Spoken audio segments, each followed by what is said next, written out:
Welcome to my channel. I'm author Douglas A. Burton, and tonight we are going to continue our conversation on the big timeline of Lucasfilm during the Kennedy era. And we have moved through a lot of different stages already, starting with 2012, when Lucasfilm was purchased by Disney World. And here we go. We have another guest coming and joining us here. Hey, Reina. Hello, everyone. Oh, all right. Hey. So we went through that and kind of where Lucasfilm was in 2012 and the takeover with Disney and the optimism and the sense that in general, everything, all the right people were in place.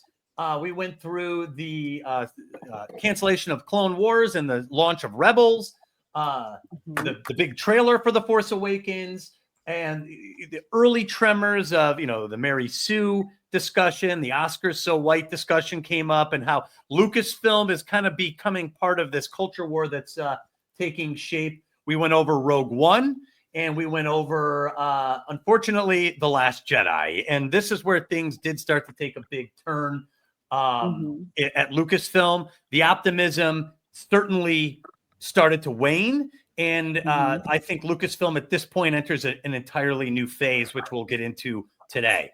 So real quick, I just wanted to introduce everybody or have them introduce themselves. I would say, tell us who you are, what your area of expertise is, and then how that ties into the Star Wars discussion. Heath, let's start with you.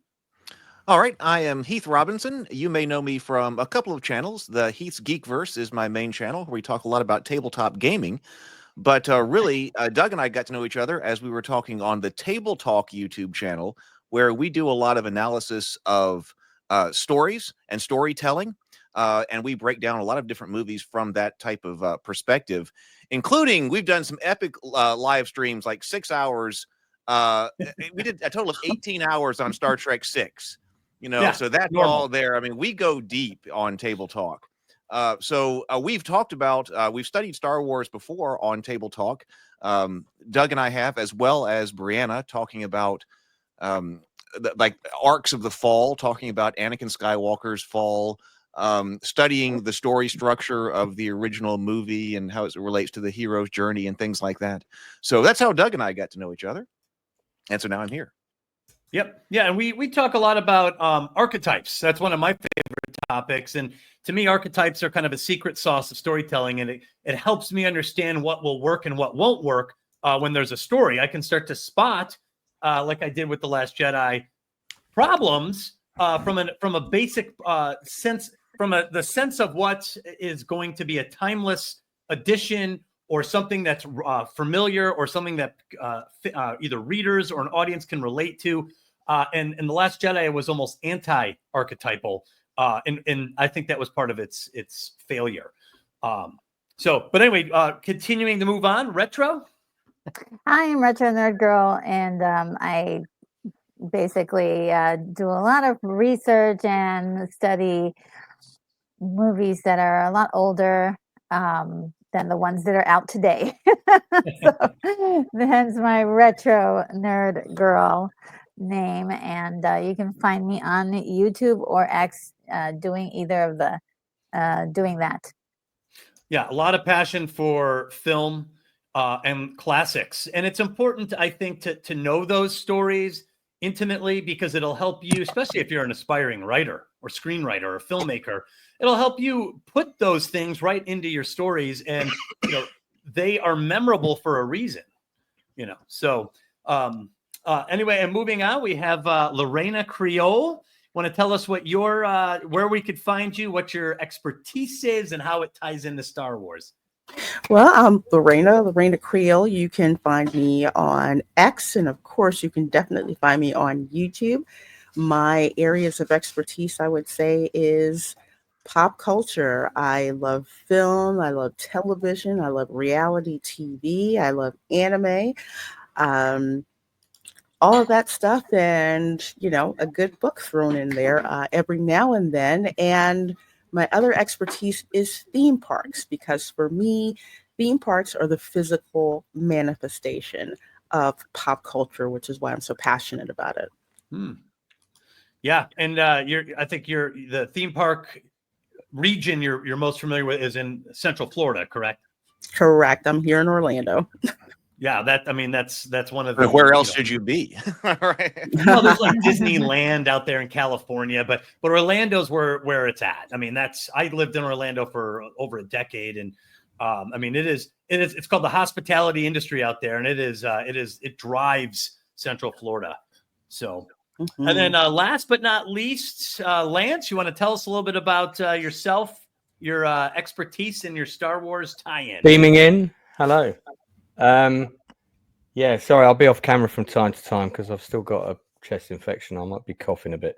So I'm an original Star Wars generation kid. I queued up with many other people to see the film in the UK. I think we got it, I think, in the summer of 78 because it was released Christmas of 77 in the States, but we got it summer of 78. And of course, avidly watched all of the films since, digesting everything I could. You know, I have my collection of Star Wars figures, all the rest of it. I have a Lego Death Star. It's right here, with a number of special modifications I've made myself, including that the gun is stuck on the top for reasons that it keeps breaking and falling onto the floor. I've also built a 6-foot Super Star Destroyer model. I have a fleet of Star Destroyer ships in a big box in the shed, and I've run a number of Star Wars themed live action role playing games in the 90s using the laser tag system. So have to say, when I heard about Galaxy's Edge, and when I heard about, and I'm a big theme park guy, by the way. I've been over to Florida 5 times for the theme parks there. Even met Lorena when I was there last time. And historical fact, there are 2 people on this stream who are in the first 4 channels that I subscribe to on YouTube ever. Because the first person I subscribed to was Drunk 3PO. The second person I subscribed to was the Critical Drinker. Third person was Lorena Creole. Fourth person was Retro Nerd Girl. Nice. Wow. There you go. Yeah. How about that?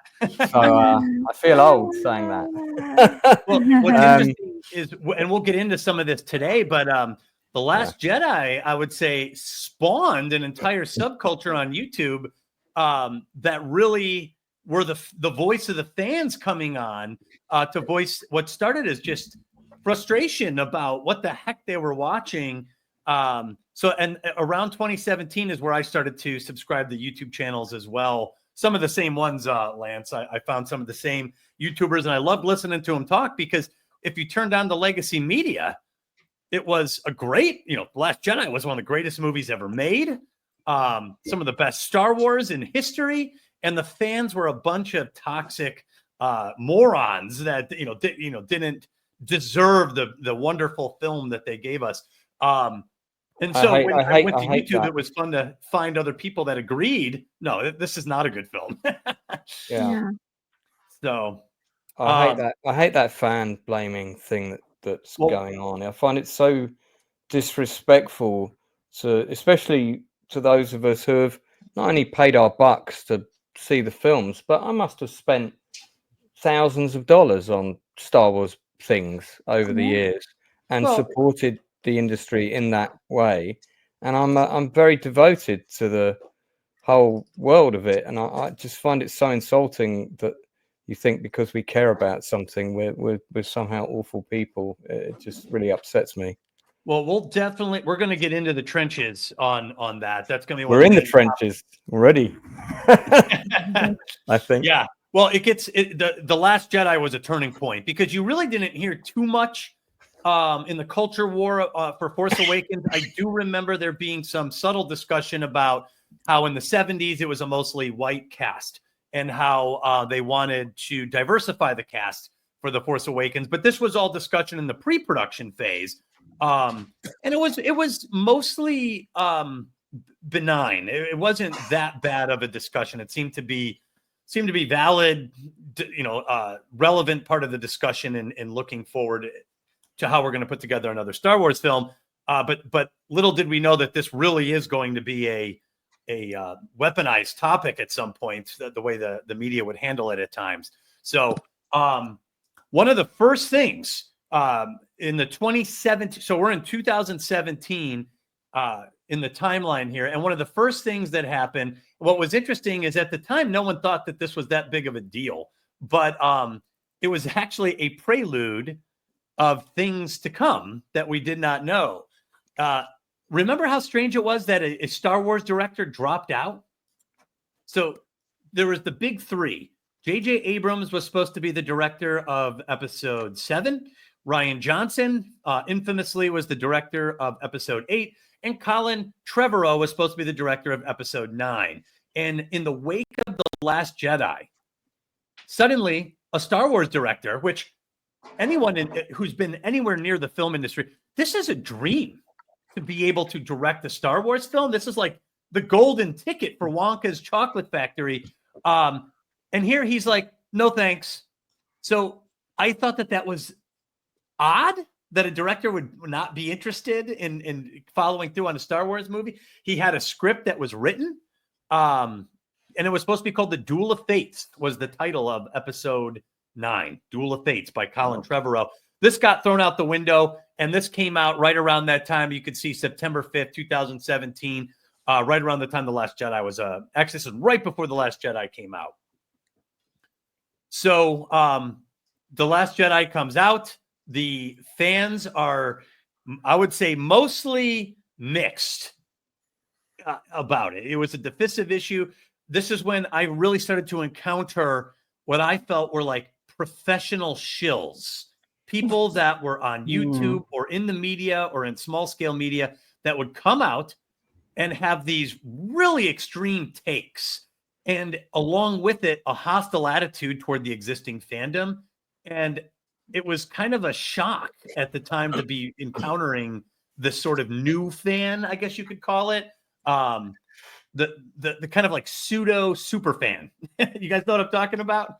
Yeah. The kind of fan that is so loyal to Star Wars that they're not willing to see any fault in them, but quite a few of them have been given perks along the way from from the inside as well. So you kind of wonder, like, if they didn't get those perks, would they still be interested in actually, would they actually say the same things that they're saying? And you started to hear like these intriguing cases made, and they seem to be almost like oddly preemptive or just aggressive to where there's no nuance involved. I remember starting to hear like, oh, the old fans don't like change. They don't like a female lead. They don't like diversity in Star Wars. These like kind of heavy-handed accusations against all of the existing fans. And keep in mind, we had been fans since 1977, 1980, 1983, all through the slow periods, the special editions, the prequels. Yeah, we were vocal about it, but I would say the vocal argument was still out of love. We were frustrated that the new prequels didn't quite hold up to the original trilogy. So, and Heath, you've been a pretty outspoken critic. A lot of people have changed their minds about the prequels over time. Yes. You're not one of them, right? I'm not one of them. No, neither am I. Yeah, they're hard to watch. However, they do have some archetypal construction there, and there's some strange facets, like Darth Maul. Like he is in everyone's head rent free. Like that character has stuck. Just the image of him, and he had such minimal screen time in a single film. But the people have rethought the prequels. But we've been through all of this, and then suddenly it was like, you're the problem. The fans are the problem, which to me seemed like the most bizarre argument. Let me just chime in right quick. Yeah, please. Because it didn't just happen all of a sudden. People went to see the movie, and immediately after seeing the movie, there were quite a few complaints. The first one was the obvious treatment of Luke Skywalker and his character just didn't fit what Mhm. it seemed like it was supposed to actually be. There was something unbecoming of his character. And then the second thing was this focus on Rose Tico and how unbelievably unlikable the character was. And so a lot of fans that did the wrong thing, not all of fans. There were a small majority of people who were really loud and really rude, attacked her and went after her. And so she left social media because of that. And a lot of people began to start clumping all of the fans that didn't like the movie together, which was not a fair thing to do. Just because you don't like The Last Jedi doesn't mean you wanted this terrible thing to happen to this actor. Well, and I think So there was a learning curve from the fandom, because I remember they came out straight like the fans are terrible, rotten people, the way they treated yes, Kelly Marie Tran. And so I think the fans learned at this point, like, be critical of the performance if you want, be critical of the writing, but try to be careful being too critical of the actress or the actor themselves, because they're technically innocent. Now, if they come out like Rachel Zegler and they start saying things, off screen that are provocative, then you have a right to respond to that, I would say. But for the most part, I think the fans did learn to, start to premise what they're like, nothing against Daisy Ridley, but, yes. to start to separate the two, because you can't blame her for Rose Tico, No, and there's something else that I wanted to add to this. When you heard, I call it show media, talking about the Star Wars fans and saying you're ists or phobes, or you're not, willing to go with change, or you don't like diversity, it wasn't that.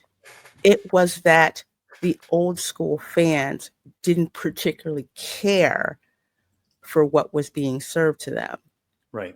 So basically, it's like, if you do not like this new Star Wars, guess what? You're not a real Star Wars fan. We don't need you, this, that, and the other thing. And it was very, very obvious that what we were getting was a subpar product. Now, the prequels, and the only one I care about is Revenge of the Sith. That's the only one I really care about. That's the one that's like, okay, I want to go and see that. But it really is. It's such a strong pushback against the fans of what I call Lucas era Star Wars. And I've had Lucasfilm employees come after me on Twitter completely. Really? Oh yeah. Some of the writers of the we'll say the High Republic novels, or whatever it is you want to call Oh God, yeah, we'll call get to them. that. And one of the writers was basically like, you fans are being, racist towards me and X, Y, and Z. And I said, well, on the surface, I look like the same race that you are. And I totally agree with you with people who were saying this. And yeah, eventually she blocked me too. But there is this subversive attitude out there because people point fingers at the fans. Mhm. But something that we never had happen before was Lucasfilm employees and their surrogates coming after the fans on social media. And the official Star Wars account, the official Star Wars account said nothing. Well, they backed up Christina Ario, but they said nothing about it. Well, and I think for me, I would. This was back. You have to dial the clock, but we're used to it now. But in 2017, seeing somebody game Rotten Tomatoes was it was perplexing, and it actually was causing a lot of consternation on my end. I would look and I was like 91%, and I was reading these reviews from the legacy media, and they're like, best Star Wars ever. Just absolute confidently saying, saying that this was, and I was like, there's no way a professional reviewer can, can have no room for criticism on this film of all films, one of the worst Star Wars products I've ever seen. So, and I remember I was checking, and I remember me and my buddy, we stayed up late one night reading all the fan reviews and just laughing because we were like, oh, listen to this one. And I was like, how could the fans see one thing so clearly and the professionals see something completely different? It's the same movie. How possibly could we be this divided on something that should be clear cut? 41% is pretty low for a Star Wars film. That might be the lowest, even than anything in the prequels or anything of any of the Star Wars films. And 91%. So that's a 50-point divide. Did anyone else get into this? Well, what I want to say is that initially when this movie came out, a lot of people did not want to just come out swinging against Star Wars movies or being that critical. I mean, it was sort of like, let's give them a chance. People were in the attitude of, let's give them a chance to tell a good story. We don't like where it's going now, but let's give them a chance. There was a lot of trepidation from a lot of people who are now like, the gloves are off.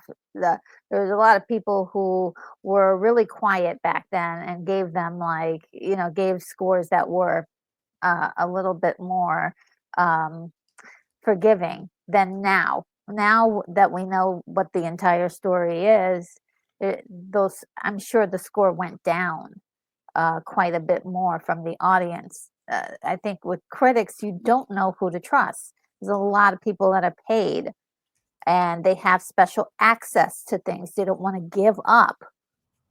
And so you can't really actually take the critic score that seriously anymore. If anything, this is a great example of that. This shows. Go ahead. Yeah, the critic score does not reflect what the actual audience feels about these products. Mm-hmm. Right. I would say that there was kind of a shift in the thinking of the movie critic. When I grew up, there was Siskel and Ebert, and they would tell you whether or not they thought the movie was good. Mm-hmm. And they were speaking on behalf of you, the fans, saying, should you waste your time or not? This is good. This is bad. And of course, they can get it wrong. Retro and I, we looked at Siskel and Ebert's review of Excalibur, and they were both like 2 thumbs down, and we're like, "Oh, you missed it! You missed it!" But they got a lot of things wrong. Yeah, they did. But I think we also sensed at the end of the day that they were telling us what they honestly thought, and that they were still speaking as a professional on behalf of the fans, even if you disagreed with a review here and there. This was different. They were beginning to shift to, we'll tell you what's good, and it's your job to conform to this. And so it was kind of a reverse. So it's like, this is good because of the messages, because of the intentions behind it, because of all these other things that they started to care about that may not necessarily have anything to do with filmmaking or storytelling. Yes. So you see right here, I think that 91-41 is mostly accurate. This is where I began to see what would become Lucasfilm versus the fans. And it was Lucasfilm, it was the legacy media, it was Hollywood, it was a culture war that was brewing up.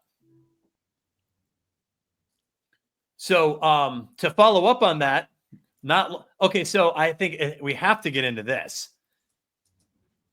Do you guys remember this drama? Oh God, yeah. Yes. Oh yeah. So while I was stewing and looking at all the professional sites for some sort of validation, like someone's got to admit that this is bad, and not finding it, there's Mark Hamill. And he's like, my character is not really Luke Skywalker. And I was like, huh. Yeah. Mark Hamill? Now he's saying it. Yeah. Yeah. Yeah. And he wasn't quiet about it. I think I found at one point a 15-minute compilation of interviews with sound bites of Mark Hamill saying stuff, and he would insult Rian Johnson politely right to his face. I've seen that video. It's very funny. It's hysterical. Yeah, Hamill's, we're going that way, are we? I think it starts with that one, and Yeah, it's he was really vocal about it, and I was quite proud of him actually. I thought, bearing in mind he's part of the machine, but Yes. he's a powerful part of the machine, so he probably felt that he could speak up. He had really nothing to lose. He's at that age. He's contracted for the 3 films or whatever. So I think he felt he could verbally disagree in public, and I dare say that made him a lot of enemies. But I'm glad he did it. Yeah, he was the insider who did that, and that did give a lot of cover for a lot of Mm-hmm. fans. Because it was some proof that the fans weren't completely psychotic, because we were being told that you missed it. This is an incredible film. And I would look at it, I was like, no, it's not. Like, I cannot be sold on this.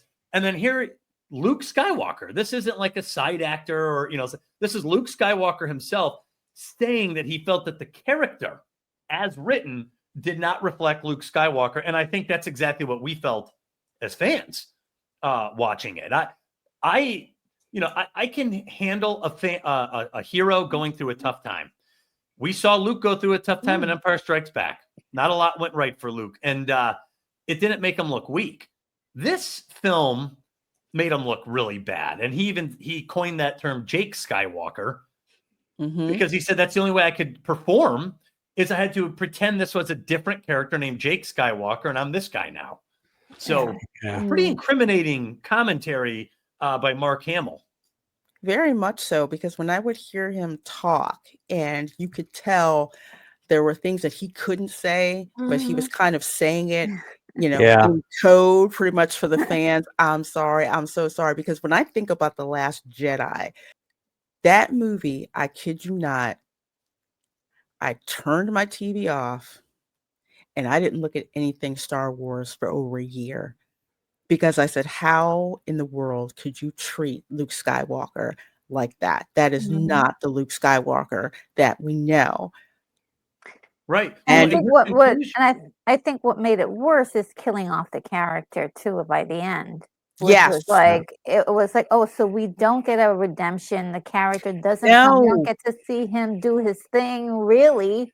I mean, the death was tied to a very abnormal circumstance, right? Luke force projects himself across the galaxy, does a fake out, almost like a Scooby-Doo hologram. Yeah. I took this Q-tip and this paper clip, and I made it didn't even make sense what he did, and whatever it was he did that we had never heard of or ever seen before, it made him really tired, and it was so tiring that he died. So it was like, what just happened here? What storytelling are we dealing with? And I'll never forget the famous couple scenes here at the premiere, right? He's watching it, and he just saw the end of The Last Jedi where Luke Skywalker dies. And I'll never forget, and I've seen this slow mode a million times. He looks over at Rian Johnson. I know his face. And he's like, you son of a, Gundark. Literally, the plot for Knives Out is coming. Yeah. I got to just say, right, I've seen all 9 Star Wars films on the opening weekends in the UK. I've seen 7 of them on the opening night in Leicester Square. So that's, the same place as the premiere with the cast and the crew. The Last Jedi is the only one of the 9 films where I went on the opening night and the cinema wasn't full. In fact, the cinema was 2/3 empty. So that should tell you a lot that how people felt about that movie by the time we got it. The fact that I went on an opening night to a Star Wars film and the cinema was 2/3 empty. That was, I was quite shocked when we walked in. I was like, it's really empty in here. There's not many people here. And everybody was, when the movie finished as well, normally there'd be an applause at the end of a Star Wars film. You didn't get that with any of these 3, but not only that, but at the end of that 3rd film, I just remember the atmosphere in the cinema was like really heavy. Everyone looked really depressed. People were kind of mumbling, their faces down. It's like the kid that just got a detention. It just, it was. You could tell everybody in the cinema was just very disappointed and upset. I remember everyone laughing at Princess Leia force flying through space. That Oh my actually God! broke Yeah, Mary laugh. Poppins. Yeah. And I remember sitting there feeling embarrassed for Star Wars Yeah. that scene just took place. I was like, oh God. Because there's some part of me that is always hoping that new generations get as thrilled as I do. So, when you see that, you're like, oh no, that's gonna make people laugh at Star Wars, Superman. not love it. It just seemed like they had taken a wrong step, and then to not even be able to say that without being attacked by the high ups. Forbes ran articles. In fact, they started to really come after the fans. I would sign on and I would go to, and you'd see these kind of articles all day long on your social media feeds, Yes. on Twitter at the time. You just see this everywhere.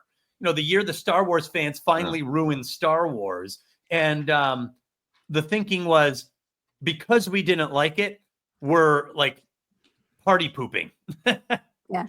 Well, it's racist, misogynist thing. Sorry, Retro. Just No, go ahead. there, right there. That really angers me because I'm neither of those things, and I'm proud of the fact that I'm neither of those things. And how dare we just get labelled that because we thought the story was rubbish. Well, and I think as Star Wars fans, those are pretty heavy accusations. Yeah, they are really heavy accusations. I mean, Could you imagine though that article is basically calling me and Lorena these things? Like, what? Like, does that make sense? It doesn't make sense because they're not even considering that, hey, it's possible for someone to not like something. Especially Star Wars. It's possible for you to look at a Star Wars project and say, that isn't for me. Or you guys, they dropped the ball on this. They did everything conceivably possible with the story to screw this up. I mean, you kill the main bad guy in the story. Like, you kill off like one of your main characters. It's just crazy. It's insane because when I would see accusations like this, I'd basically shoot back and say, the reason you are saying these things is to run cover for the absolutely abysmal product that you have, being put out. And I said, if you really want to talk about something that's racist. And then the Me Too movement came out, and I was like, oh my God, I totally believe this.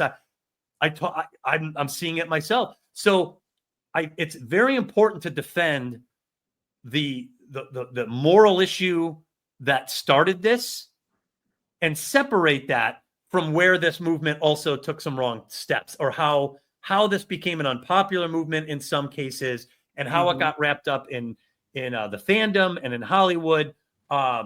Because I do think and I want to know what you guys think. There seemed to be the part of the movement that frustrated me was blanket accusations against men in general. And it started to feel like all men were being accused as a group. There's one case I'd like to bring up where that's concerned. Actually, I can think of 3 people in the UK that had their careers completely destroyed who were totally innocent, one of whom got accused of this kind of thing by basically an ex-girlfriend.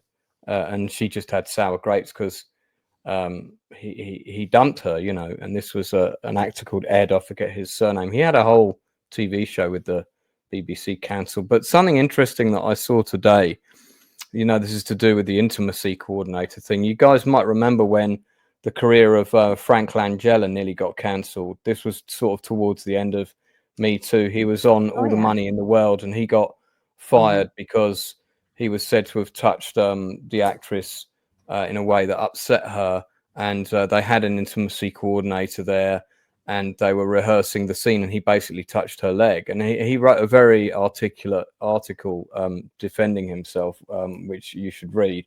But it's really interesting that today Gwyneth Paltrow wrote in an interview with Variety that she's doing a movie with Timothée Chalamet. There's a lot of sex, there's a lot of physical contact in that movie, and there was an intimacy coordinator on set which he hadn't dealt with before, And she turned around to the intimacy coordinator and said, I think we're good here, thank you, and kind of dismissed them.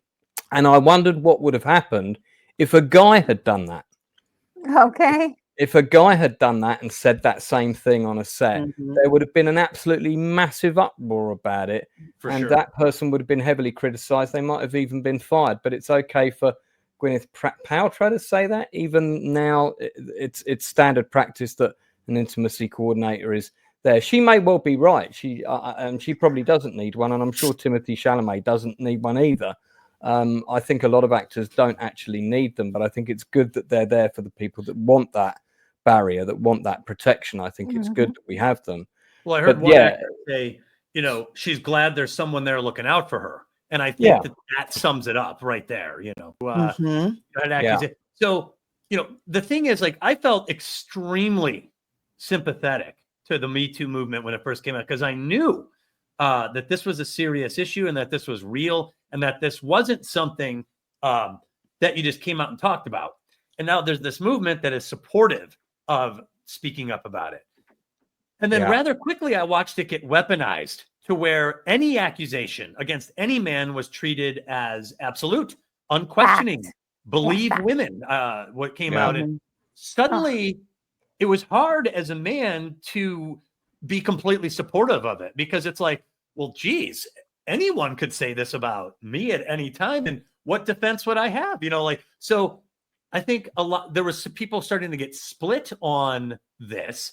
And this really bothered me because, yes, it was wrong to weaponize it, but it was also a worthy issue, especially in Hollywood. Obviously, there's going to be some women that lie about it. Obviously, that's going to happen. There's no case, there's no grouping of charges that haven't been trumped up at some point in any category. And they tried to actually deliver the idea that this one is infallible, that there's no way that a woman would lie. And I was like, well, you can't say that, So then it became the issue. How this ties back into Lucasfilm is at the exact same time that you have this, you're a misogynist claim because you don't like our female lead characters coming out of Lucasfilm. The Me Too movement is happening, and now any accusation of misogyny or woman hatred has this extra level of you're a supporter of the people that this movement is against. Like you're that bad. So it's even worse than just not liking a film. You're now against women as a whole, all the way up to this movement. And I think Lucasfilm ran with this. They did not back off. They still use the misogyny argument to this day because of the superpower that it once had.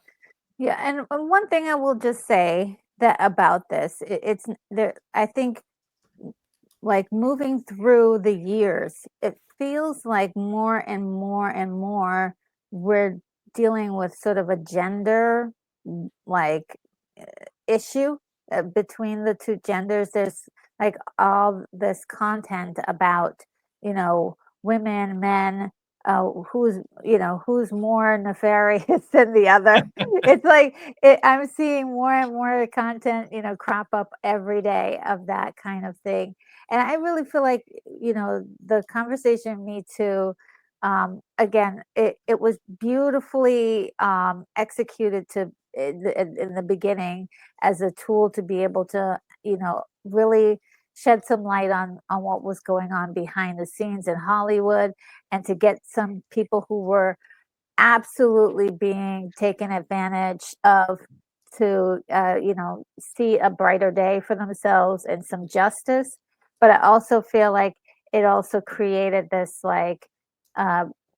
it started to build up this divide within between men and women. And with Lucasfilm is like that also kind of fed into that same it all played together in this whole like mixture in the zeitgeist. Right. Well, and speaking of men and women, at around this time, a quiet little bit of news popped out. We're about to get a little bit of testosterone showing up around Lucasfilm. March 8th, 2018, it's announced that Lucasfilm is going to on board a pretty well-known, pretty beloved Hollywood elite, Jon Favreau, was going to come on, and the news was he's simply going to be involved in a live-action Star Wars show. That was it. That's all he was going to do. He was going to do some live Star Wars show. So, pretty cool announcement. I think this was well received when it came out, that Favreau was going to be coming to Lucasfilm. And Retro, what's interesting is you said that what's happening is you start to see this male versus female thing among Lucasfilm. You have the female executives against the mostly male fandom, or the perceived male fandom, all male fandom. So you had this sort of gender divide there. The Me Too movement, you get this gender divide. And now you've got Jon Favreau coming into Lucasfilm in a rather benign sense. He's just coming in to direct this TV show.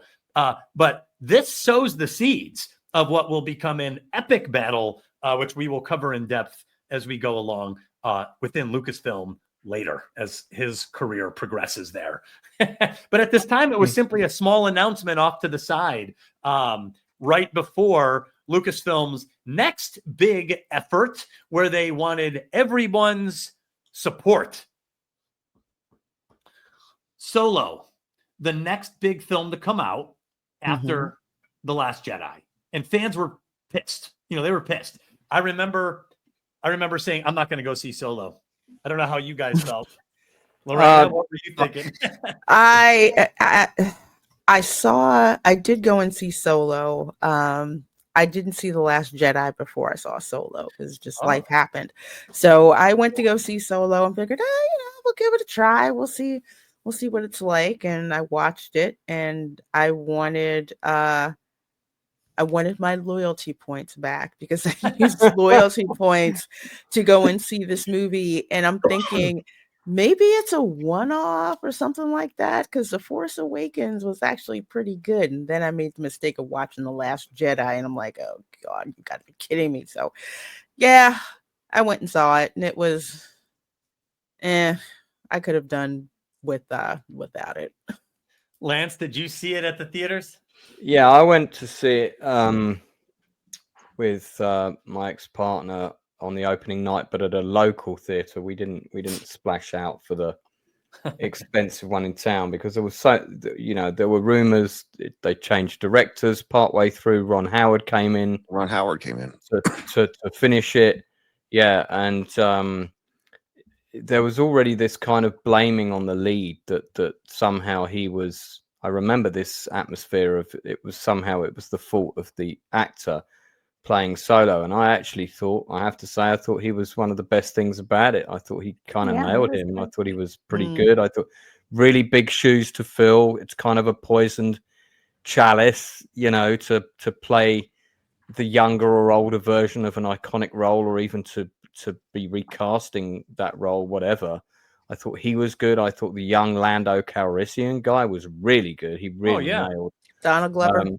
Yep. So there was stuff like that was actually quite nice, and the building blocks and sort of him and as a young guy trying to avoid kind of, having to sign up for a military unit and stuff.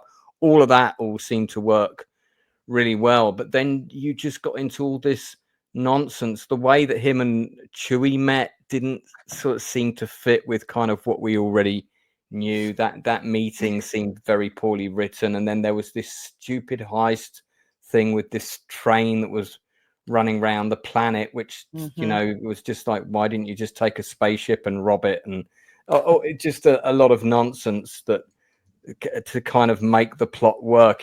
It Star Wars shouldn't be this hard, and I thought they could have had a lot more fun with him than they did. And I wondered sort of, I guess I think the guys that were given this film probably weren't at the level that they should have been to handle a Star Wars project. It kind of went off the rails, and Ron Howard was brought in to fix it. But even with putting all that aside, comes back to what I've mentioned on our previous shows, which is it always starts with the script, and you should spend a lot of time getting the script right.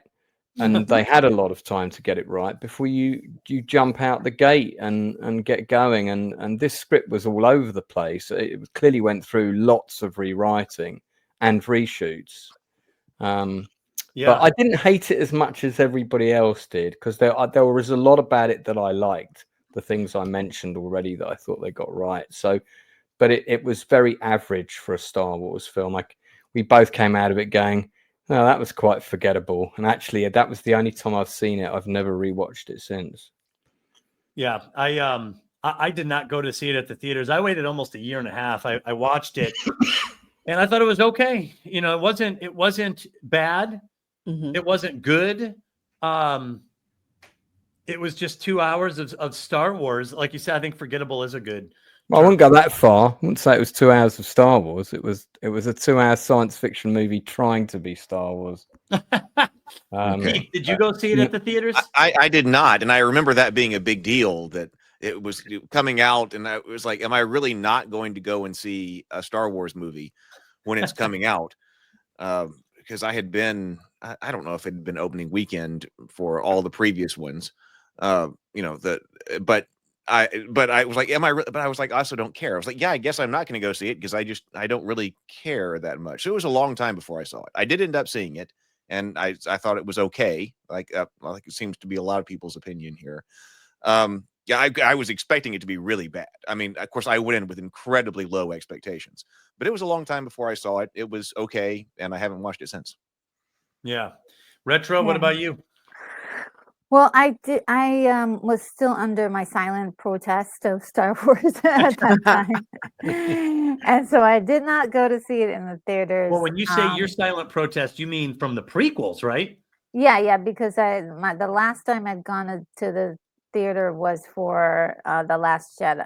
No, sorry, the Revenge of the Sith, and I kind of left there feeling a little empty, and I was like, okay, that settles it. No more going to the theater to see Star Wars. So I was still doing that, but when it came out on streaming, I did catch it, and I didn't hate it, but it is.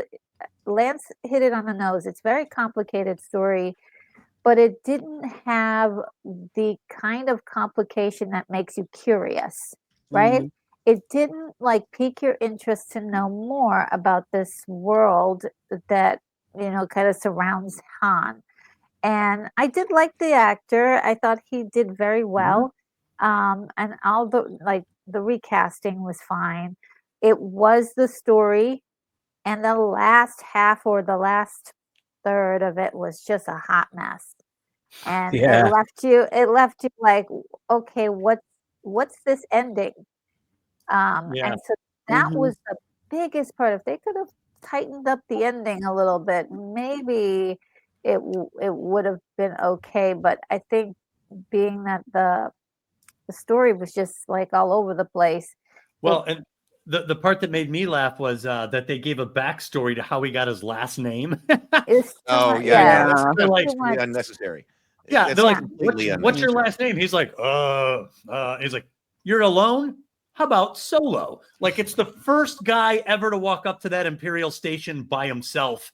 And Oh, man. honestly, Retro, we talked about this with Rey. There's a weird problem with the storytellers in this franchise at this point, because we always talk about the archetype of the sacred fire and how important it is. Where a character comes from Yes. is part of that character. And here again, you have a character where the writers feel like he just popped out of thin air. He doesn't have a family. He doesn't have a last name. This is not relatable. I'm sorry. We don't know what that really is like. So Rey had the same problem. She didn't really come from anything. And then they're like, oh, Palpatine. It's like, ooh, what? Whoops. Yeah. So you're having this problem of storytelling and characterization where characters seem to exist in and of themselves without any history that came before them, which is part of that sacred fire archetype. You have to come from something. You come from a family, you come from a culture, you come from a planet in this case. All of that is part of who you are. What you do with all of that is where the individualism and individuation comes in, and that's characterization. And so I was upset to find out that Han had this strange detachment, and it was actually Han that taught me what also went wrong with Rey. Once the story of Rey was finally told, I was like, same problem. Yeah. Same problem with Rey. Well, things Yeah. like the defining of the last name it's a problem when you're trying to go back and tell a story like, oh, I need to explain everything. You don't. Yes. Even something like that's reaching for something to explain and try to show. Right. That's, And it's an explanation that's not relatable. Yeah. Like it's different. Like if you emigrate to there's like in The Godfather, I think of Vito Corleone. He had a different last name, but he emigrates, and the guy sees that he's from Corleone, so he's like, "Your name is Vito Corleone." Well, he was like 9 years old. He was lost. It's part of the coming to America. So there was a reason why it worked there. This was, and by the way, we spent a lot of time with young Vito in Italy in Godfather Part 2. With some of the issues going on in the old country. So Han, that was all skipped. So it didn't quite work. We also have activism, droid activists showing up in Solo, which I found. I was done when that came out. It was just so over the top. Didn't I had make forgotten sense. about this. Yeah. I think your mind probably wiped it. I probably did. This is a lot of the stuff was not suitable for children. No. And Correct. I'm sure that it flew over some of their heads, but it just was really. I'm like, wow, are we going there in a Star Wars movie? Yeah. Yeah, just not necessary. Ooh, yeah. So it flopped. Solo flopped. In fact, this is massive because it's Star Wars. You have this flagship apex franchise, a can't miss franchise, to be honest, who just 3 years ago set records. Now Lucasfilm did the impossible. They released a Star Wars film and it bombed. It actually lost money. Now we would find out that this is going to become the new model for Lucasfilm going forward. But here we have a Star Wars film losing money. I felt slightly vindicated because it showed me that a lot of people must have agreed with how I felt about The Last Jedi and my desire not to go to the theaters. But then again, you get these headlines. This is Forbes magazine. White men are now box office poison. And I was like, well, I don't know if it's a demographic issue so much as it is a franchise in bad hands. It started to look like Lucasfilm might be a problem. At this point, there seemed to be a little bit too much activism creeping into the stories. And then you get legacy media running cover by attacking fans and making racial arguments. In Star Wars. At some point, I really wonder if this is a paid for hit piece, because we're now, I'm starting to now learn that a lot of the articles that we're seeing in a lot of the well-known legacy magazines are pieces that are from studios actually sculpting and molding the way they want the audience to react, or to get feedback, or to implement a specific narrative about something. Right. And this really looks like one. The title is so offensive in itself. Very offensive. I'm offended by that. It's just meant to shock you. Well, and it's Forbes. Yeah. This didn't come from Collider or Polygon or some that third tier down. This is Forbes magazine, and they're making a racial argument. And I'm thinking, I'm still a fan that likes Star Wars for its storytelling. Yeah. And so more and more I'm hearing these modern takes with political undertones, or not even undertones, overt political messaging as the water cooler discussion, according to Forbes. This is how we should be discussing Star Wars. And I'm like, man, I don't think so. This is upsetting, actually. Very upsetting. Yeah, it's like, this is not what Star Wars fans huddle around to talk about. We talk about what the design of the Millennium Falcon, Lando and Han, like that. That's what we would rather be talking about. Yeah, but you have these people like Scott Mendelson, also another usual suspect from Forbes, Paul Tassi. Yep. They are there to tell you what you are supposed to think. It's not about informing. It's about putting the stuff out there to push this particular narrative. And Yep. to be fair, it isn't just Forbes. You've got the Hollywood Reporter, Of you've course. got Variety, you've got Deadline. If you see the timelines on X, it's like the intern sent out the same article to all of them and they Yeah. post it. And you can see, I mean, it took a while in the beginning to see what was going on, but eventually you got to see it more and more and more and more. I mean, case in point, the new Snow White movie that's coming out. Okay. Yep.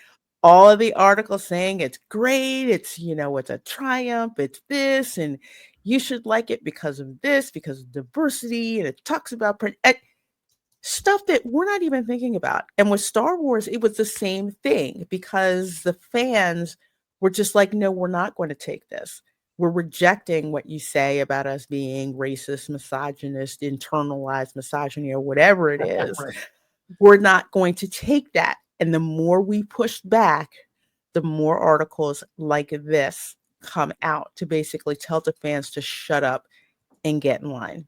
Yeah. Right. And and at this point, on the timeline here, I think this is where fans, like you said, Lorena, this is where we were becoming starkly aware that there's a campaign being run. This isn't a grassroots movement where journalists are all coming to the same conclusion and they're all right because we are terrible people. This seemed driven. This seemed planned and coordinated. It didn't even seem possible. Like when they said like The Last Jedi being so good, it's like, well, like Retro said, maybe there are people that like it, but it's hard to say that this was a great film. You can't put it up there with the best films of Star Wars, So to see these legacy media companies staking their reputation with headlines like this and saying things that are arguable at best, controversial, and completely offensive at worst, it seemed bizarre, and it was becoming more frequent and more consistent, more concerted, more widespread. Like you said, you would see this article, you'd be like, oh man, you click off of it and get annoyed. Then you'd pick up something else and the first article you see on Facebook is something almost identical. And you're like, oh my God, what the heck? Like everywhere you look, you were seeing this sort of messaging. And my beloved Star Wars, why aren't we talking about Lando and Han and Chewie and 3PO? Like the Force, like, that's what we talk about. That's what we always used to talk about. How cool was the double lightsaber on Darth Maul? Even if we didn't like the movie, we would all agree that was cool, So lost in all of these articles is the love of the film and the characters and the world. All that was missing here. Yeah. If you just replace, like white men with any other group, there would be outrage. People would be in the streets. Well, and to be honest, that's why it's offensive to me to see it, but in the back of my head, I was like, they're opening the door to make similar cases when it's any other race. Like you're opening that door again. And I'm like, that door needs to stay closed. You don't want to make racial arguments or make demographic arguments like that, because now you're opening that door and you're making people think about it like that. And I spent my whole life growing up learning that is absolutely not the way to think. So, and we were right. I thought we had it right. And I thought we were all doing a good job. In fact, you guys will all probably be pretty happy. If you read up on Generation X, and I think most of us here, if not all of us, are Generation X, we're the least racist generation in history, according to statistics. So it's a pretty cool place to be. I feel like we did a good job. We didn't talk like this. We didn't think like this. And so I think our generation's sensibilities are completely at odds with a headline like this. It's just not how we think. It's not how we are. So, and then I could rewrite this headline for you. It should say, "Our movie's about extremely poor script writing." Yeah, that's what it should say. Question mark. Yeah. And then let us debate the merits of the script. Yeah. Right. In 2019, Disney World opens Galaxy's Edge, which is a theme park with a strong Star Wars theme. And at the time, everyone had understood that this was supposed to be like Docking Bay 94. This was going to be, heavy, on all the eras of Star Wars. And Lorena, you want to explain what happened here? Yes. So to back up a little bit, when Galaxy's Edge was first announced, a lot of people like myself were excited about it, especially given that Star Tours, the original Star Wars attraction, you enter like you're on Endor and you exit as if you've landed on Tatooine. So it was like the perfect setup. I'm thinking, okay, we're gonna see banthas walking around. We're gonna see Jawas. We're gonna get to go to Mos Eisley Cantina. We're gonna get to go to the spaceport. It's just gonna be like all of the movies brought to life. Fast forward to when this was opened, and it turns out that they did not base it on the original trilogy or even the prequels. They based it on the sequel trilogy. Now that issue was confirmed with an interview with, I think, a past Vice President Lee Cockrell, I believe, who said that originally the Imagineers were going to base Galaxy's Edge on the original trilogy, and work had begun. But Kathleen Kennedy advised them otherwise. Basically said, do you want to stick with the past? No, we're going to the future, the sequel. So that's what they did. So they opened up Galaxy's Edge, and it does not, when you walk through there, there's nothing that says Star Wars until you see the Millennium Falcon. That is the only thing there that people basically go to see. They go to see the Millennium Falcon, take a picture in front of the Millennium Falcon, and leave. You will see Chewie once in a while come out there, and people love that part when he comes out. But if Rey's there, no one is paying attention. And it's like when you walk through this place, people can't figure out what it's supposed to be. It does not look like Star Wars at all. In contrast, when you leave this part and go into Toy Story Land, it is very obvious what the theming is. Extremely obvious. Here, no. And I've heard so many people who will say, "Where's the old Star Wars?" I don't know what this is. I have no interest in what's going on. I'm not interested in going on Smuggler's Run, which they're going to be updating with Unreal Engine 5. It's just the worst. I mean, unless you're the pilot, you have nothing to do except to basically sit there and watch what's going on. Now, the other attraction that they put in there was Rise of the Resistance. When it worked. When it worked, because when they were building it, some contractor put the track upside down. Upside down, wasn't it? Yeah, I read that. Upside down. They pushed to get this out so that they could claim it as, hey, we did it within this particular fiscal year to make it look good to the shareholders. Well, yeah, when it worked, which was very rare. When it worked, a couple of times I have been on a live stream where I've gone over to Rise of the Resistance, and cast members are like, no, it's down. We don't know when it's coming coming back up. But even when you do experience it, because they push this attraction to get out or be to take on guests way sooner than they should have. And it was very, very obvious with the parts that were breaking down in it. Kylo Ren in B mode, most of the time. The only thing that's actually good, really, in that attraction, I mean, you get to go where the when you dock with the Imperial ship, you do see like the window into space. And it's got the magnetic locks around it, and it's got, the stormtroopers that are out there, and some of them are cast members, some of them are not. Some of them are just statues. Kind of hard to tell. That's cool. And of course, the drop when you get dropped down, which was done by a separate independent company, which actually had to sue Disney to get their money for what it is that they did. But overall, if you are a fan of the original Star Wars and the prequels, Galaxy's Edge is the biggest letdown. Some of us thought that Galaxy's Edge was going to be like Star Wars weekends. Back when they used to have that, we thought that was going to be Star Wars weekends 24/7. We got the hotel, we can kind of come and go or whatever. No, this is what we and got.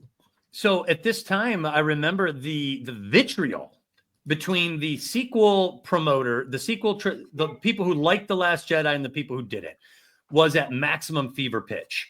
And I remember that there was a mini bit or a little bit of a boycott on Galaxy's Edge. I remember seeing on social media, because I had an author page and I had so people were like, "Hey, Doug, you going to Galaxy's Edge?" And I was like, no.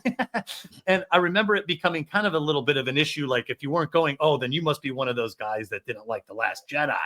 And so I remember there being a little bit of a tiff, but I remember watching YouTube channels, Lorena, probably one of yours, where people were showing what was there. And I was like, it looks like it's just the Millennium Falcon and shops like around it. And it was all sequel trilogy stuff. And I couldn't get it.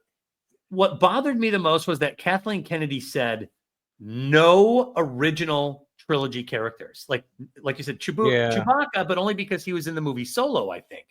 Mm-hmm. So it was like, why is she now anti-original trilogy? Obviously, if I'm going to spend a lot of money and I'm going to pay and go in there, I want it to look like the original trilogy first, and then I'm perfectly willing to stray off into one of the new planets, Jakku or something from the new trilogy. But you got to give me the good stuff first. I remember when I first heard about this being advertised, I was super, super, super excited. And the first place I heard about it was on Lorena's channel. I was actually there in the chat. I don't know if you remember, Lorena, and you actually took us to the video, and we were all everybody was nerding out about it. And I remember you were reading out the description. I remember this very clearly. And one of the words that they used several times was this was going to be an immersive world. And it was, right. We were all kind of, oh yeah, can you turn up in a Star Wars costume and kind of, will it be almost like a kind of live role playing experience almost, where that whole part of the park will literally be like really Star Wars. You'll feel out of place if you're not in a costume, Right. And I just had the impression that it was going to be really different and really full on. And I think people would have really bought into that, because everybody likes going to a Star Wars convention and putting on their rebel outfit or whatever. Not that I own one, but I would if I did, I would if I could. And so when I saw it, and again, I think Lorena was probably the first person that took me on a walkthrough. I've been on the rides via various people's channels. So when I came to America, I sort of had to choose where to spend my pennies, because I knew it was going to be my last trip to the States. And one of the reasons I didn't go was because it just seemed like a huge disappointment. And for me, a diehard Star Wars fan, not to want to go there, that's a really big deal. So whatever they set out to do, somehow that objective got changed and skewed. And I guess that's down to the legacy of Kennedy again, sadly. Well, and I think it started to show that the sequel trilogy might have some marketing problems, because suddenly, even in my mind, I had not fully turned against, or let me put it this way, I hadn't seen the last film yet. I was very angry at Lucasfilm. I hated The Last Jedi. But, who knows? Maybe it'll bounce back, right? That guy Favreau is going to do something that's supposed to be pretty cool.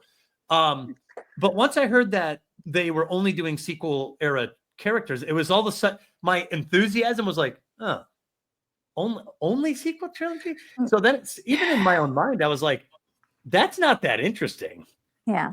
No, and even to go a bit further to what Lance was saying, thinking it was going to be, like a Star Wars convention, people dressed up, in their cosplay and all of that. That got nixed with Galaxy's Edge. You could not wear your cosplay from home. You had to buy the absolutely crappy replicas that they had. That was the only thing. So you can walk around and, just Like case in point, Wizarding World of Harry Potter.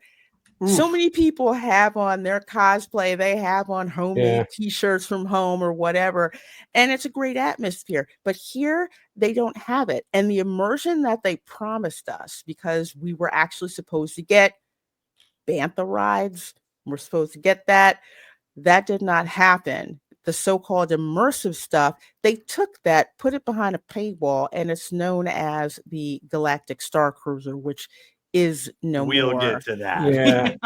And it wasn't that another place where you couldn't take your costume as well. I'm pretty sure you weren't allowed to bring a costume into the Galactic Star Cruiser, which just seemed absolutely insane. That's like Yeah. the reason you would book it, is to take your costume and go on a role-playing experience. Oh, Well, no, and- you're not allowed that costume, but you can buy one from the shop.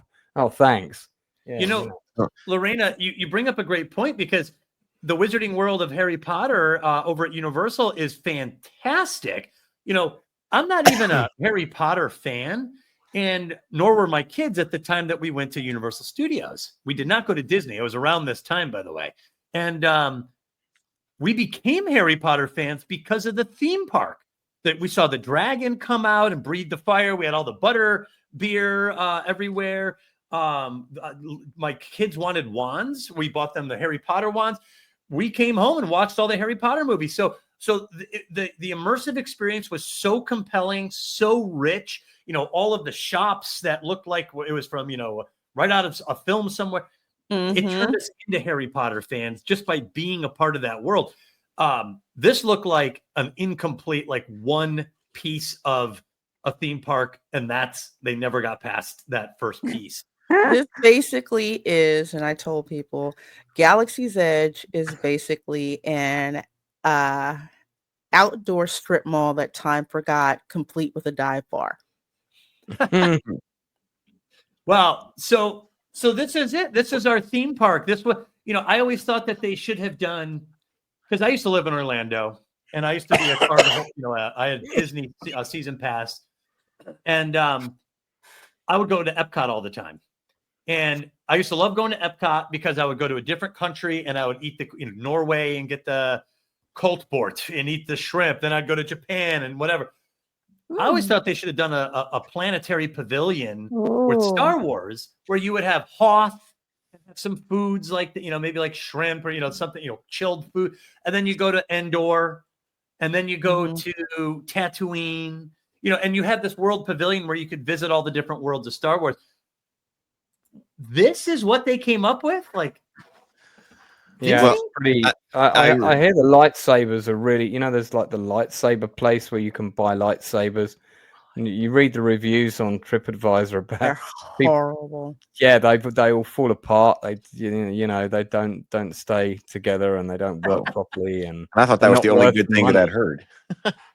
Well, yeah, I had I had a very similar experience to what you were talking about, Doug. That I had been to Harry Potter World when I was living in Tampa. I had gone over and made it a point to go and visit all of the different theme parks around Orlando.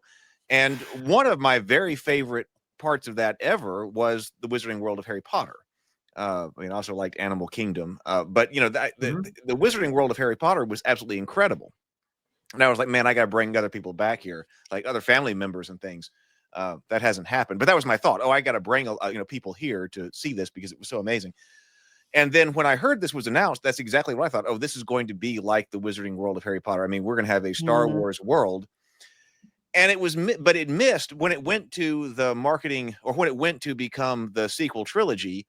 You missed who you should have been marketing to, because even if the sequel trilogy had been huge for the younger generation, they can't buy tickets to this. I mean, this is a very expensive thing to do. There you go. You've got to get to a theme park, and then this is incredibly expensive. So who is going to be willing to shell out that kind of money to go to an immersive Star Wars theme parks? It's older millennials and Gen X. I mean, that's who had jobs and they have children of the right age, and so like, oh my God, I can see that just being absolutely incredible. Now, I have not been to Galaxy's Edge, but I can see, my thought was, oh, we're going to have to do an extended family vacation.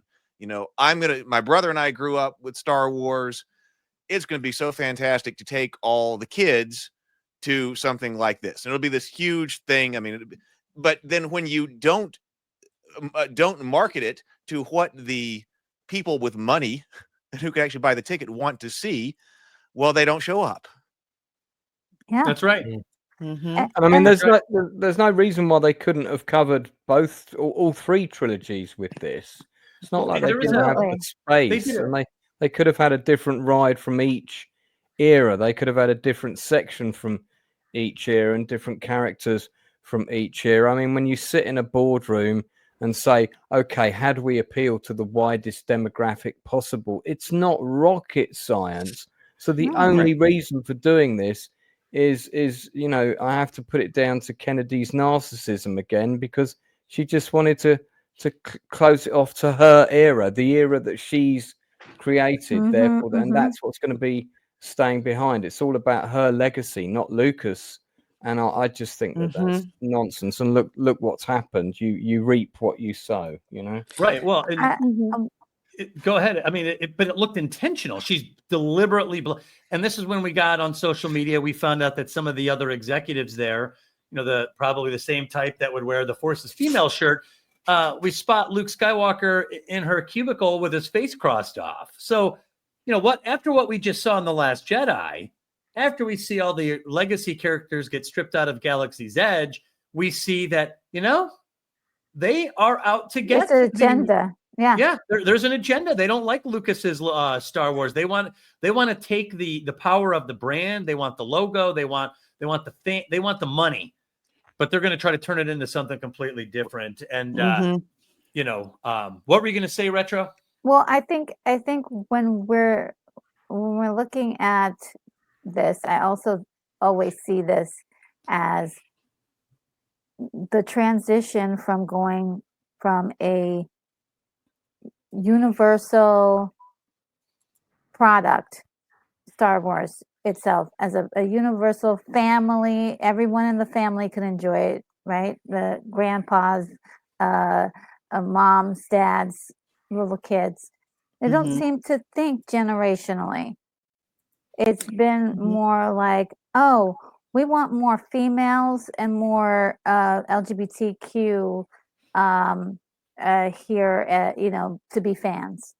And they're not even catering to that particular group, actually, because they don't exactly want Star Wars. It seemed Because like they're you wanted not fans that weren't Star Wars fans, actually. Yeah, they did not like the quality of the fans. They just did not enjoy that. They wanted to appeal to a different group altogether. And right. And so I had not gone to see Solo. Well, I was happy to hear that. Well, I have to say this with a caveat. I was happy to hear that Galaxy's Edge was failing in so far as they did it the wrong way, and now they were reaping what they sowed. Well, I have a note on that marketing, Doug. Yeah, I wasn't happy that they failed, because the world would be a better place with a great Star Wars theme park like the Harry Potter, a counterpart to Harry Potter. The world would be better if it was there. So I wasn't going to even go see the Rise of Skywalker, right? And I wrote this blog. This is October of 2019. My buddy called me. We had been to every opening night since 1999, all of them. And I'm like, I'm not doing it. I'm absolutely not going to do it. And I was very upset. And so I wrote a blog. He's like, Doug, this was his pitch to me. How about I fly in? We go see it on opening night. Don't let them take this away from us. That was his sales pitch. And I thought about it and I was like, all right, you're right. We shouldn't be reacting to that. So I wrote a blog, even making my case just in general. And I'm not going to read the blog or anything like that, but I just wrote why I'm lifting my boycott of Star Wars. And it's funny that you're talking about generational, but I even mentioned, you see, I hail from a generation of boys and girls who love heroes and heroines, Generation X. And so I made, we're the kids in Netflix's Stranger Things. That's us. Yeah. So Yep. I made the case that, we were here from the beginning. We're going to be here at the end when we finish this. I don't have high hopes. I will cross my fingers, and we're going to finish the sequel trilogy. We're going to do it. We're going to finish it. So I don't know what you guys did. I bought my tickets, and I went on opening night. Reluctantly, begrudgingly, I went on opening night for episode 9. Did you guys, what was your state here? I did not go. I cannot bring myself to push play on it on Disney Plus. Once I saw the trailer and actually went through the trailer for it on the Dark Council show, we were all so depressed after looking at it and all of the obvious. I mean, you got space horses. I mean, seriously.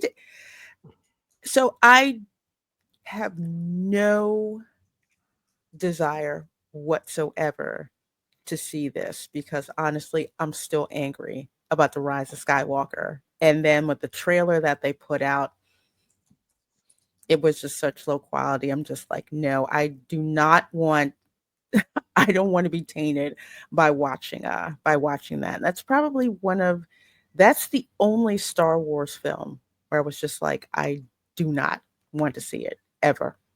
So you've never seen it? Nope.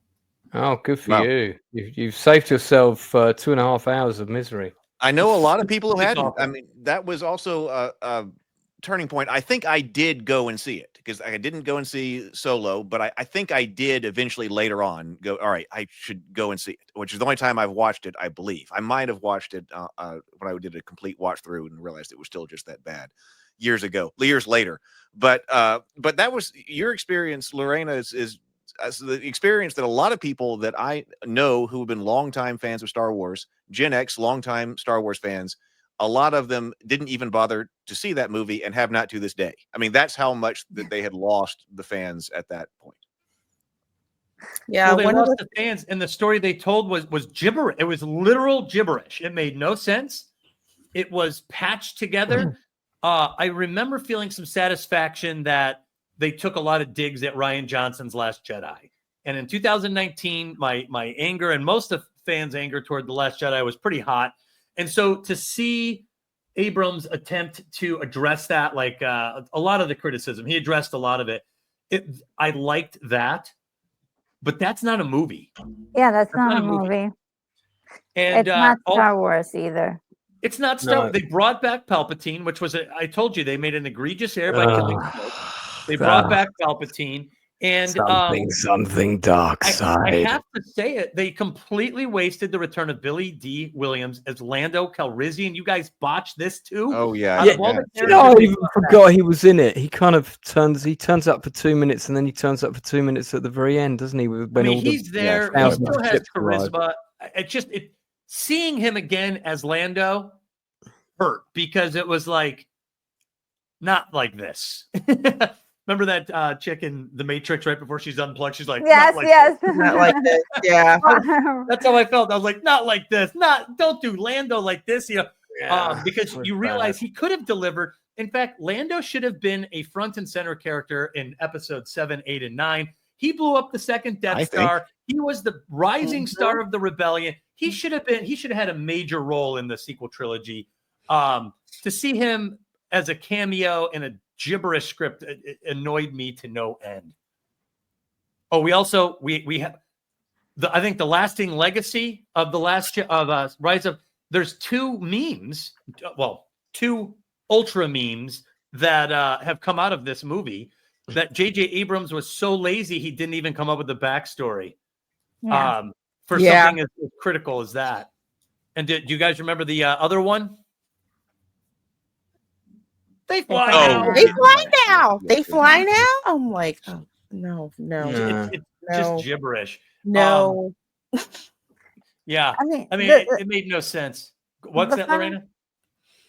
Oh no, I was gonna say something, but did you? No, I was laughing when they were talking about, they fly now. I'm like, didn't we see Boba Fett with a jetpack? Totally. Right. This idea was stolen straight out of the Timothy Zahn sequel. The whole Lost Fleet. idea that there was this phantom fleet of ships that the Empire had hidden, and you could only find it via a certain way, and which actually was a really cool idea in that book. I really visualized it, and when I realized straight away, oh, they're doing that story. Okay, that might be kind of cool, and it wasn't. And they just kind of botched it up, and it was like the most unexciting space battle in cinema history, closely followed by the chase in the previous. I remember movie. something Critical Drinker said that made me laugh pretty hard. He was like, "Have you ever wanted to see a Star Destroyer pop up from the ice? You will now." And I was like, it just drove home the point of how stupid this is. And then Lorena, you already mentioned it. I can't believe this made it to post-production. When the Dark Cancel went over this, when they put this up, I said, I cannot. It was silence. We were just like, we cannot believe. Well, I mean, something like this. Just needed somebody in the bridge to say, tilt the ship on its axis, and they all just would have slid off the side. That's what I thought. That would have been really funny. Well, this isn't a Star Wars tactical attack. All right, this doesn't make any sense. They're not charging on the light brigade is what it is. So, and of course, we have Rey make the claim that she is all the Jedi, and by crisscrossing her lightsabers, kills Palpatine, apparently more convincingly than Darth Vader. When you think of the level of satisfaction of Vader turning to the good side at the end of Return of the Jedi and casting the Emperor into a bottomless pit, turning to the good side at the cost of his life in this small token of redemption, Luke unmasking him, putting him to the funeral pyre, seeing the Force go to this. I should have walked out of the theater because this was such a mess. This was the worst. You mean you weren't satisfied by all the difficult obstacles that she'd overcome in the previous movies in order to get to that place? I was not. I often forget this movie even exists. Moved. Well, yeah. I've only seen this film once, actually, and that was at the cinema the last time I watched it. I saw it twice. I forced myself to watch it again to see if I missed anything. And it's unwatchable. It is unwatchable. I couldn't watch it again. It was so embarrassing. So, Retro, you and I have had some great conversations about the Sacred Fire archetype and their importance to storytelling. And I noticed it in particular in hero-centric stories. Now, by the way, it works in all stories, I have found. But I discovered it studying heroic women in fiction. And and the Sacred Fire is where your character comes from. What is her last name? Who is her family? What does that mean about her? What does that do when she goes into the world with that? If you watch A New Hope, Luke has this issue, mostly because of my father. My father was he was a great pilot. Luke cared about where he came from. It mattered that his last name was a Skywalker, that his father was killed by Darth Vader, or so he thought. All of that mattered. And so the Sacred Fire moment is brought full circle when he puts his father to the pyre, literally fire imagery. That's the full circle. What is her? She adopts the name Skywalker, which isn't hers, because her actual name is Palpatine. Her Sacred Fire comes from Palpatine, and this was never even established until the ninth film in the trilogy. This is a complete abortion of a story. It makes no sense. It's so bad. They made every Last Jedi undid everything you ever thought you were going to expect from a story that was halfway decent. And the last movie, this one here, Rise of Skywalker, really was specifically to get revenge on the last movie. It was like, like that's not a story we established. And also there are at least 5 to 6 different ways that this story could have actually made sense other than the way they decided to go. Like bringing back Palpatine was probably the number one worst mistake ever, because it is the one way that we know that they knew nothing about what they were doing. As soon as I heard Palpatine's back, we saw him Yeah. explode. Yeah, it wasn't no coming back from that. Nope. We Yeah. like with Yeah. our own eyes, we saw him explode in 1983. Mhm. Don't tell me that he's coming back. He's back, and they could have continued to use Snoke. Snoke could have been Mhm. still the Yeah, they never did anything with him. He just kind of was a nothing presence, really. We didn't Yeah. even find out who he was or where he came from, or what why he a was doing what vacuum he was salesman. I doing. mean, it's like, yeah, just Like, You know, pretty why basic. was he doing that? How did he find? Where did he come from? There's no backstory or understanding of what any of these people are doing, and still, even Kylo Ren, he was very confusing. He didn't really know why he was the way he was. Even they tried to explain it a little bit, but it still didn't add up to anything. And I think that may be because they thought they had maybe 3 other movies to tell more story, but that it's horrible. All of the last 2 movies in the sequels just was just so gobbledygook. You couldn't understand, where's this taking us? This is not the epic story that we are used to at least getting. And I would say even the prequels were able to at least fashion some sort of like little container of a story. It may Mhm. not have been told the way we wanted it to be told, but at least it was something. We're used to the inspiration for stories to be like Jason and the Argonauts, Flash Gordon. We're looking for epic, the Odyssey. We're looking for a monumental movie storytelling here, and we're getting dig up the grave of Palpatine because we need him to come back in the story. We've written ourselves into a corner. Awful. Well, and now that it ended, it was like, so the Jedi never really came back after 1983. Yeah, we never really got to see them in their strength. They never came back. We never saw the New Republic, really. Mhm. There's still the resistance. Like, none of it. After the end of this, I tried to unpack it in my head, and my head hurt. I think I hurt. I broke something up there because I couldn't make any sense of it. I was like, Star Wars had the ethics of Force. Do you use it for good? Do you use it for evil? Remember, there was tough moments like, am I going to let my friends die? And Yoda's like, if you honor what they fight for, yes. Yes. Like, oh, that's a tough thing to tell somebody. Yeah.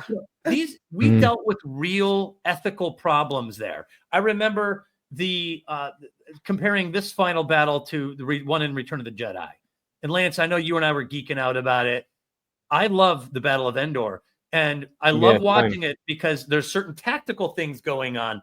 When they find out the shield is still up, Admiral Akbar gives the order to retreat. Mhm. Prepare to retreat. Lance, you want to concentrate all fire on that superstar destroyer? Yeah. One of my favorite lines in the film. So, Admiral Akbar says we need to retreat, and Lando Calrissian belays the order. He goes, no, we got to give Han more time. Lando decides to risk the entire Rebel fleet for this one battle. This is it. And his strategy is go into the Star Destroyer cluster over there, get as close as you can. Maybe we'll knock a few out, and maybe Han will get. This is it. This is the final stand. Lando made the call. Yeah. And Lando's nervous about this call because the fleet's getting tore up in there. And the shield comes down, and there's that great line. He's like, red group, gold group, all fighters follow me. And he's like, I told you they do it. And they go and they attack the Death Star. The heroes theme for Star Wars kicks up to like double time in the music, and they none of that. Yeah. None of that in this. It was lifeless. It was dead. It meant nothing. It was actually depressing me just talking about it, man. Yeah, it was actually sad. And this is what Disney gave us. So we're in the end of 2019.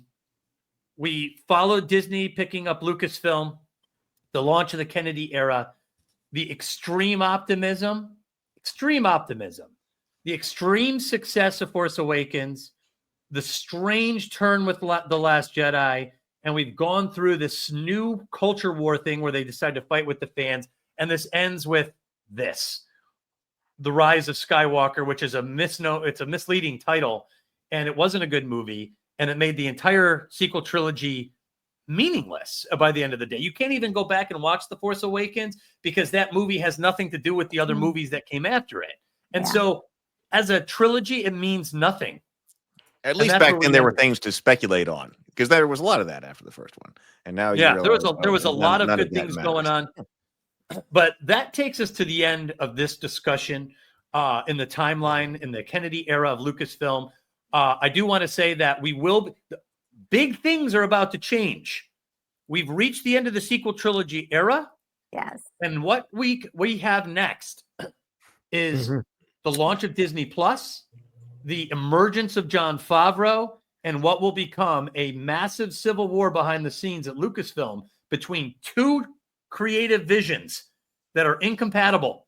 And how this breaks down and how Star Wars gets a strange second life here. In the next war, it's a civil war, it's a culture war, and we're about to start the streaming wars with Disney Plus. And guess who's going to be leading this? Lucasfilm. It's weird how Lucasfilm is driving all of this culture, but it's on the wrong side of every single battle. Well, thanks everybody for watching, and next week we'll have part 5 where we'll get into the streaming wars in Disney Plus. Good night. All right, it's a pleasure being with everybody. Bye.